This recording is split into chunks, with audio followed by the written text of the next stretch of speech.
be me, 32M. Have a decent job in logistics. Nothing glamorous, but it pays the bills and then some. Married for about 5 years to my wife, Sophia.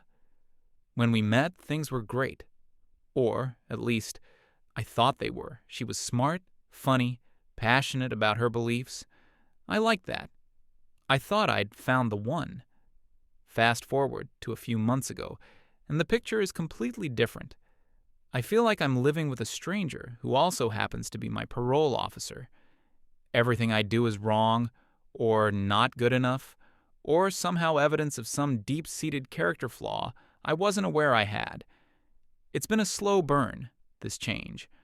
Over the last couple of years, she got really, really deep into online feminist circles. Not the kind that talks about equal pay or historical stuff. The new kind. The kind that has a whole new language of therapeutic and academic terms to describe why your boyfriend or husband is a toxic person. Every conversation we had started to feel like a minefield.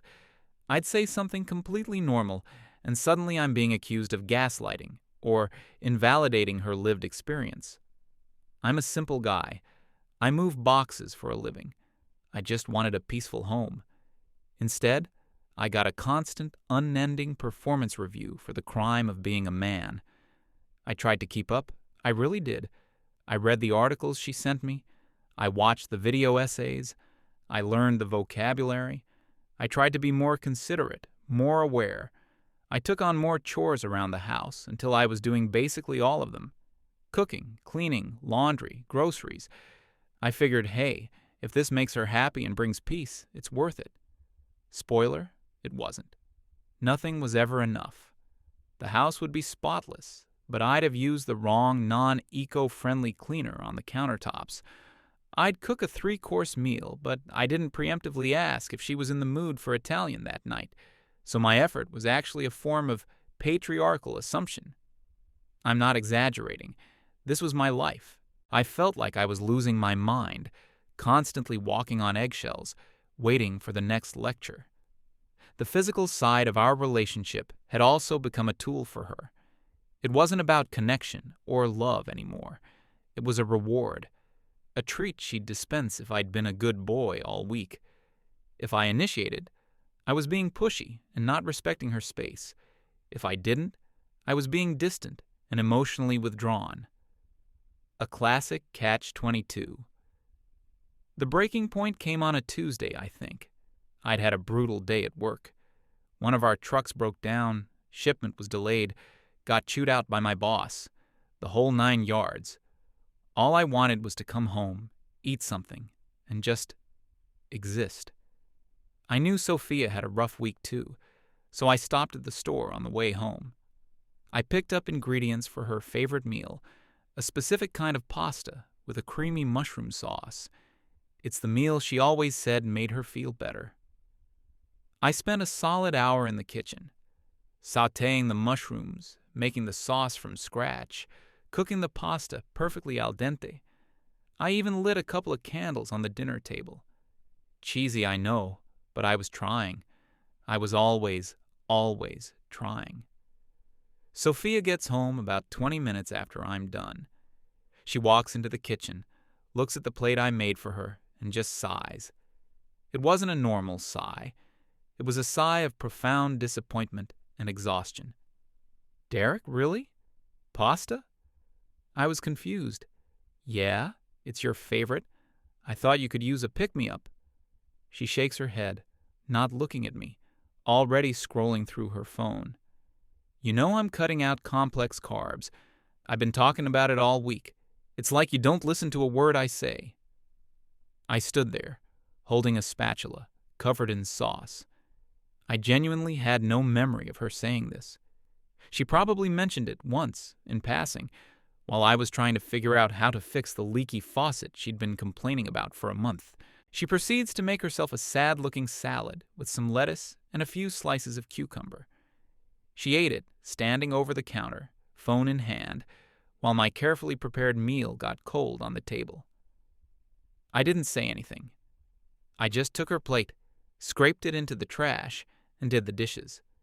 Something inside me just went quiet, It wasn't anger. It was more like a switch being flipped, a light going out. I realized in that moment that my efforts didn't matter. The result was always going to be the same. I was always going to be wrong. So why keep trying? The next evening was the announcement. We were sitting on the couch, watching a show, which meant the TV was on while she scrolled through social media. Suddenly, she puts her phone down and turns to me with a serious expression. I braced myself for another lecture. "Derek," she began, in her calm, therapeutic voice that always preceded a new rule. "I've been doing a lot of reading and self-reflection about autonomy and the weaponization of intimacy in relationships. Oh boy, here we go. I've decided that for my own mental health and to reclaim my bodily autonomy, we need to restructure our physical relationship." I just stared at her, waiting for the punchline. "From now on, intimacy will be on a schedule, once every 7 days, and that's conditional." "Conditional on what?" I asked, my voice flat. "Conditional on me feeling safe, seen, and respected. You have to earn it. You need to demonstrate through your actions during the week that you're a supportive partner. Consider it a performance evaluation." She actually said that. Performance evaluation. She sat back, a smug look on her face. She thought she was dropping a bombshell. She was expecting me to argue, to get angry, to plead. She was ready for a fight, armed with a dozen buzzwords to shut me down. But I was still feeling that quiet from the night before. I looked at her. I saw the whole dynamic laid bare. This wasn't about her autonomy. It was about power, complete and total power over me. And I was just tired, so tired of the game. I took a breath, and then I gave the one answer she never expected. "Okay." Just that one word. Her smug expression faltered. "Okay? That's it?" "Yeah, okay, I understand. Your terms are acceptable." I picked up the remote, turned up the volume on the TV, and went back to watching the show. The silence from her side of the couch was deafening. I could feel her staring at me, her whole script thrown out the window. I didn't give her the fight she wanted. I didn't give her any emotion at all. I just agreed. I accepted the terms of my new employment, and in that moment, I clocked out. The first day of the new regime was a Wednesday. I woke up at my usual time. I went to the kitchen. Normally, the first thing I do is make 2 cups of coffee, one for me, one for her, exactly how she likes it. I'd bring it to her in bed. That morning, I made 1 cup, for me. I drank it while getting ready for work. When I was about to leave, she was still in bed, probably expecting her coffee service. I just poked my head into the bedroom and said, "Have a good day," in the most neutral tone I could manage. I didn't wait for a reply. I just left. All day at work, I felt lighter. I wasn't spending my mental energy worrying about what I'd done wrong or what new complaint would be waiting for me at home. I just focused on my job. I joked with the guys. I had a normal day. When I got home, she was already there, sitting on the couch. She looked up at me expectantly. "How was your day?" she asked. It was a test. She wanted me to engage, to tell her about my troubles, so she could offer some condescending analysis. "It was fine," I said, walking past her to the kitchen. "Productive." I didn't ask about her day. That wasn't in my job description anymore. I made myself a sandwich for dinner, just one. I ate it, cleaned my plate, and then went to my computer in the spare room. I put on my headphones and played some video games with a friend online for a few hours. Later I came out, and she was still on the couch, stewing. "So, you're just not going to talk to me?" she snapped. "I'm not sure what you mean," I replied calmly. "I'm just relaxing after work. I don't want to intrude on your space. Boundaries, right?" Using her own language against her. Her face was a picture of frustration. She couldn't argue with it. She went to bed angry. I slept on the couch. Not because of a fight, but because I just felt like it. It was peaceful. Day 2 was much the same. 1 cup of coffee, a polite but distant "Good morning." I did my share of the chores. I took out the trash, emptied the dishwasher. I was a good roommate. But I didn't do her laundry that was sitting in the hamper. I didn't pick up the special brand of almond milk she likes when I went to the store. I bought groceries for myself, my food, my drinks. It sounds petty, but it wasn't about being mean. It was about a fundamental shift. My job was no longer to anticipate her every need and want. My only official duty, according to her, was to pass a weekly performance review. Everything else was optional, and I was opting out. She started to notice. That evening, she came to me while I was reading a book. "There's no almond milk for my smoothie tomorrow," she said, her arms crossed. "I noticed that," I said, not looking up from my book. "Aren't you going to go get some?" I finally looked up at her. "No, I'm not. The store is still open, if you want to go." The shock on her face was incredible. I had never, in 5 years of marriage, said no to a request like that. "What is your problem, Derek?" she said, her voice rising. "I don't have a problem, Sophia. I'm just tired. I'm respecting the new structure of our relationship. You wanted a partner who performs tasks for a reward. You didn't say constant, unpaid personal assistant was part of the deal." She stormed off, muttering about passive-aggressive nonsense. I went back to my book. For the first time in years, I felt a sense of peace in my own home. The weekend was the real test. Saturdays were usually our day. We'd do errands together, maybe go for a walk, cook a nice meal. I woke up early on Saturday, went to the gym, a thing I used to do before I met her, but stopped because she complained it took up too much time. Came back, showered, and was about to head out to meet a friend for lunch. "Where are you going?" she asked, standing in the doorway of the living room. "Out, grabbing a bite with Mark," I said, putting on my shoes. "You didn't ask me if I wanted to do something," she said. It wasn't a question, it was an accusation. "I assumed you had your own plans. I'm trying to be less presumptive about your time, giving you your space." Every time I used her logic, it was like a brick wall she couldn't get past. She was trapped in the cage she had built for me, and she was starting to hate it. I spent most of the day out of the house. I had a great time with my friend. We talked about work, sports, stupid stuff.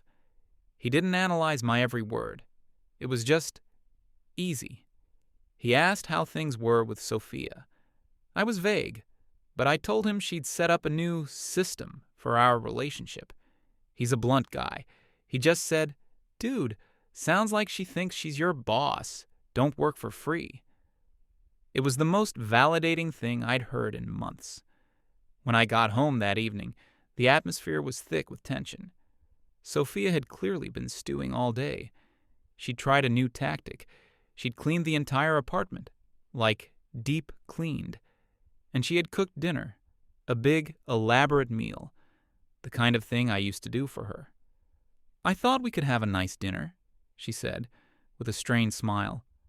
"Looks great," I said, "but I already ate with Mark. I'm stuffed. Thanks, though." I saw her smile twitch. I knew exactly what she was doing. She was trying to do my old job to show me how it's done, to make me feel guilty. But I just didn't feel anything. It was like watching a movie. I grabbed a bottle of water from the fridge and went to the spare room. This was day 4 of the 7-day cycle, the halfway point. Her confidence was gone. Now she was confused and starting to get desperate. On Sunday, day 5, she tried to get a reaction out of me in a different way. We were in the same room, her on her laptop, me on mine. She started laughing loudly at something on her screen. "Oh my God, this is hilarious," she said, trying to bait me into asking. I didn't bite. I just kept typing. A few minutes later, wow, Luna is having the wildest drama with this guy she's seeing. It's unbelievable. Luna was her best friend. Normally, I'd have to listen to a 30-minute breakdown of Luna's love life. I just grunted in acknowledgement. Finally, she couldn't take it anymore. She snapped her laptop shut. "Can you please stop this?" she said. "Stop what?" "This. This cold shoulder thing. You're acting like a robot. I'm trying to connect with you." I turned to face her fully. "Sophia, let me be very clear. I am following the rules that you set. Our relationship is now transactional. You define the terms of the transaction. Intimacy in exchange for a week of satisfactory performance. We are currently in the middle of a performance period. Casual conversation and emotional connection were not listed as required duties." "This is insane. You're twisting my words." "I'm not. I'm taking them literally. You wanted to set boundaries. You wanted a different kind of relationship. This is it. I'm respecting your wishes to the letter." She threw her hands up in the air. "I can't talk to you when you're like this." She went into the bedroom and slammed the door. I stayed in the living room. The silence she left behind was comfortable. I realized that for years, her emotional state had dictated the atmosphere of the entire house. If she was unhappy, everyone had to be unhappy. Now, her unhappiness was her own. It was contained in that bedroom. It couldn't touch me anymore. I think that's when she started to realize the true nature of the power she'd lost. It wasn't just the power to grant or withhold affection. It was the power to control my emotional state. And without that, she had nothing. The next day was Monday, day 6. The vibe in the apartment was awful. She was radiating misery. She tried to apologize. Sort of. "Look, maybe I was a little harsh the other day," she said, while I was getting my keys to leave for work. "It's fine. Don't worry about it," I said, my hand on the doorknob. "No, I feel like maybe we should talk about this whole 7-day rule. Maybe it was a bad idea." She was offering an out, a return to the old way. A few weeks ago, I would have jumped at the chance. I would have been flooded with relief. But standing there, I felt nothing. The old way was gone. The switch had been flipped, and it didn't seem to have a reverse. "The rule is fine, Sophia," I told her. "It's clear. It's straightforward. I appreciate knowing exactly what the expectations are. It's less confusing this way." And then I left for work. I knew that my response would probably destroy her. She wasn't offering to get rid of the rule because she thought it was wrong. She was offering because it wasn't working. Her weapon was a dud. She wasn't trying to fix our relationship. She was trying to get her control back, and I wasn't going to give it to her. I spoke to my friend Mark again that night. I told him a bit more about what was happening. He was quiet for a bit, and then he said something that stuck with me. "It sounds like for years you were the only one holding up the roof. You just decided to let go, and now she's shocked that it's heavy." That was it, exactly. I had been the emotional support beam for the entire relationship. I absorbed her moods, managed her expectations, did all the emotional labor. And I was done. I had let go of the roof. If it came crashing down, it wasn't my problem anymore. I was just a tenant, a roommate, an employee waiting for his performance review on day 7. Tuesday morning, day 7, Judgment Day. I woke up on the couch again. I'd been sleeping there all week. It was more comfortable than the tense silence of the bedroom. I got up and went through my morning routine. 1 cup of coffee, a quick breakfast of toast and eggs. Sophia came into the kitchen while I was eating. She was wearing one of my old shirts, something she used to do back when things were good, a calculated move. "Morning," she said, her voice soft and a little too cheerful. "Morning," I replied, not looking up from my plate. She made a big show of making coffee for herself, chattering about her plans for the day. "Luna and I were thinking of checking out that new art exhibit this weekend. You should come. I think you'd like it." I just shrugged. "I've already got plans." "Oh," she said, her fake cheer faltering for a second. "With Mark again?" "Yep." I finished my breakfast, rinsed my plate, and put it in the dishwasher. As I was heading for the door, she stepped in front of me. "Have a good day at work," she said, and she tried to kiss me. I turned my head slightly, so it landed on my cheek. It felt cold. "You too," I said, and then I walked around her and left. The entire day, I felt a strange sense of calm. I knew what was coming, the final act of the play she'd written. I wasn't nervous. I wasn't excited. I was just an audience member waiting for the curtain to fall. I got home a little after 6 p.m. The moment I walked in, I could tell she'd been busy. The apartment was immaculate. There were candles lit. Soft music was playing. The smell of something good was coming from the kitchen. She was cooking.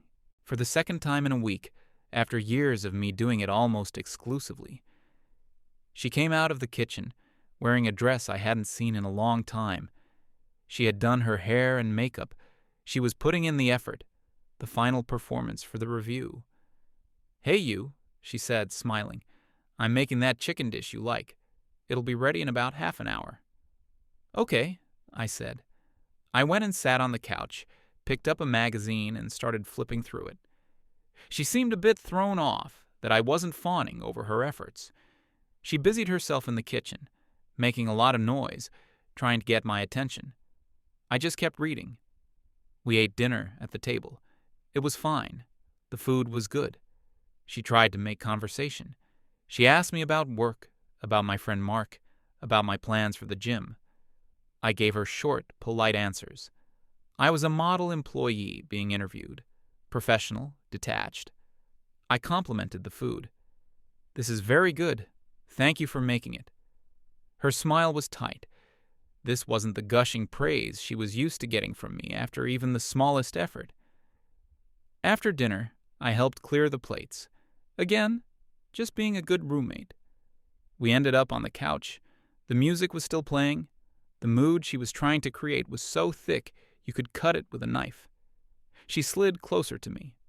"So," she said, her voice low, "it's Tuesday." "It is," I confirmed. She put a hand on my knee. "The end of the 7 days." "Yep." She took a deep breath, ready for her closing argument. "I think you did well this week, Derek. You've been thoughtful. You've been respecting my space. You've given me a lot of autonomy." She was actually grading my performance. I almost had to laugh. "I've decided that you've earned it," she whispered, leaning in closer. This was the moment, the grand prize, the reward for my week of good behavior. I didn't move. I just looked at her. Her face was full of expectation, a mix of smugness and a little bit of genuine desire. She'd been deprived of her power source for a week, and she was desperate for a hit. I gently took her hand off my knee. I set it down on the cushion between us. "Thank you for the positive review, Sophia," I said, my voice perfectly level. "I appreciate the feedback." And then I added, "But I'm not interested." Her brain seemed to short-circuit. It took a few seconds for the words to register. Her smile vanished. "What? What do you mean, you're not interested?" "I mean what I said. I'm not interested in being intimate with you." "But I said you earned it. This is your reward." She sounded genuinely confused, like a zookeeper trying to give a treat to an animal that's refusing to do the trick. "I understand the terms of the offer," I said, "and I'm declining. Thank you anyway." I saw a flash of anger in her eyes, quickly replaced by panic. "Is this a joke? Are you trying to punish me?" "Not at all," I said. "There's no emotion in this, Sophia. It's a simple decision. I'm tired. I'm going to go to bed." I stood up, her face crumpled. For the first time, I saw real, genuine fear in her eyes. "Derek, wait," she said, her voice cracking. "Don't do this." "Do what? I'm just going to sleep." "In the spare room?" she asked, her voice small. "Yes, I've been sleeping on the couch, but the bed in there is probably better for my back." I turned and walked toward the spare room. I didn't look back, but I could hear her start to cry. It wasn't the loud, performative crying she used during arguments. It was quiet, heartbroken sobbing. The sound didn't affect me. It was just noise. I closed the door to the spare room, and for the first time in a week, I slept in a real bed. I slept better than I had in years. The next morning, the war was over, and she knew she had lost. I came out to the kitchen, and she was sitting at the table, looking like she hadn't slept at all. Her eyes were red and puffy. The confident, powerful woman from the start of the week was gone. "We need to talk," she said, her voice hoarse. I poured my 1 cup of coffee. "Okay." "I want to take it back," she said. "The rule, the 7-day thing, all of it. It was a stupid, horrible idea. I'm sorry." It was the closest to a real apology I'd gotten from her in a long time.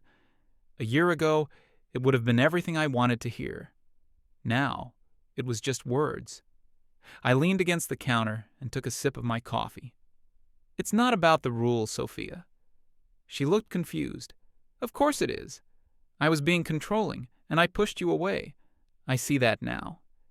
"You see that it didn't work," I corrected her. "That's different. The rule was just a symptom of the real problem." "What problem?" "The problem is that you don't see me as a partner. You see me as a project, something to be fixed, trained, and managed. You see our marriage not as a partnership, but as a power struggle. And you were so focused on winning that you never stopped to think about what you'd lose."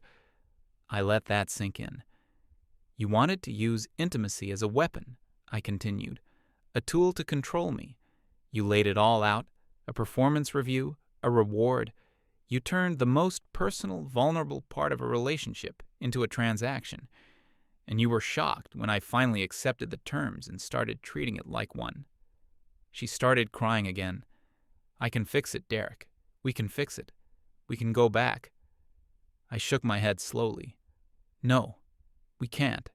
You can't unring that bell. You showed me exactly how you see me, and I believe you. The man you were married to, the one who would do anything to make you happy, the one who cooked your favorite meals while you criticized him, he's gone. He checked out last Tuesday when his efforts were thrown in the trash." "So what now?" she whispered. "Do you want a divorce?" I thought about it for a moment. "No, I don't think so. That seems like a lot of paperwork and hassle. I'm fine with the current arrangement." "What arrangement?" she cried. "We're not even speaking." "Exactly," I said.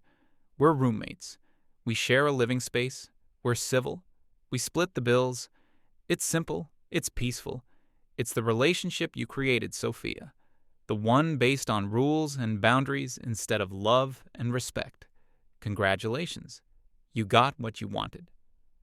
I finished my coffee, rinsed the cup, and went to get ready for work. The conversation was over. The weeks that followed were strange. We settled into a new, quiet routine. I moved my things into the spare room permanently. It became my space. We barely spoke. A polite hello in the morning. A good night, if we happened to be in the same room in the evening. She tried at first. She would cook dinner and try to get me to eat with her. I'd always politely decline, saying I'd already eaten or had other plans. She would suggest watching a movie together. I'd say I had work to do or a book I wanted to read. Every attempt she made to bridge the gap was met with a calm, impenetrable wall of polite indifference. I wasn't being cruel. I wasn't ignoring her or giving her the silent treatment in a malicious way. I was simply treating her like a person I lived with, not the center of my universe. And the change in me was profound. With all the mental energy I was no longer spending on managing her moods, I had so much left over for myself. I started going to the gym consistently. I lost about 15 pounds. I reconnected with old friends I'd let drift away because she didn't like them. I started reading again. I worked on my car. I did things for me. I was becoming the person I was before I met her, but better, more confident, calmer. The house, which had once been a place of constant anxiety for me, was now just a place to sleep. My real life was happening outside of it. Sophia, on the other hand, was withering. She was the one who was constantly on edge now. She was the one walking on eggshells, trying to find the right thing to say or do to get a reaction from me. Any reaction. The power she once wielded was gone, and she didn't know how to exist without it. I overheard her on the phone with her friend Luna one night. I wasn't trying to eavesdrop, but she was talking loudly in the living room. She was crying, complaining about how cold I was, how I wouldn't even look at her. I only heard Luna's side of the conversation in snippets, but it was clear her friend wasn't being as sympathetic as she used to be. I heard phrases like, "Well, what did you expect, Sophia?" And "You can't treat someone like an employee and then be shocked when they act like one," and the killer, "Maybe you should have thought about what he needed for once." The validation from her own friend, her own echo chamber, was gone. She was truly alone in the world she had created. The final nail in the coffin came about 2 months after the announcement. It was a Saturday. I was heading out to go on a weekend camping trip with Mark and a few other guys. I had my bag packed, grabbing my keys from the hook by the door. Sophia was standing there, just watching me. She looked small. "You seem happy?" she said. It was just an observation. There was no accusation in it, just sadness. "I am," I said. It was the truth. "I miss you," she whispered, and a tear rolled down her cheek. "I miss my husband." I looked at her, and for the first time, I felt a tiny flicker of something. Not love, not pity, just a dull ache, a memory of what we used to have. "I miss him too," I said. "You broke him, and I've been busy building something new from the pieces." I opened the door. "Have a good weekend, Sophia," I said, without looking back. And then I closed the door behind me and walked out into the sunshine, free. We still live in the same house. The lease isn't up for another 6 months. But I'm not her husband anymore. I'm just the guy who pays half the rent. She wanted a relationship on her terms. She got one. She wanted power. She has it. She's the queen of a kingdom of 2, ruling over one very unhappy subject, herself. As for me, I'm just living my life. It turns out that when someone builds you a cage, the most powerful thing you can do isn't to rattle the bars. It's to realize the door was never locked in the first place and just quietly walk out.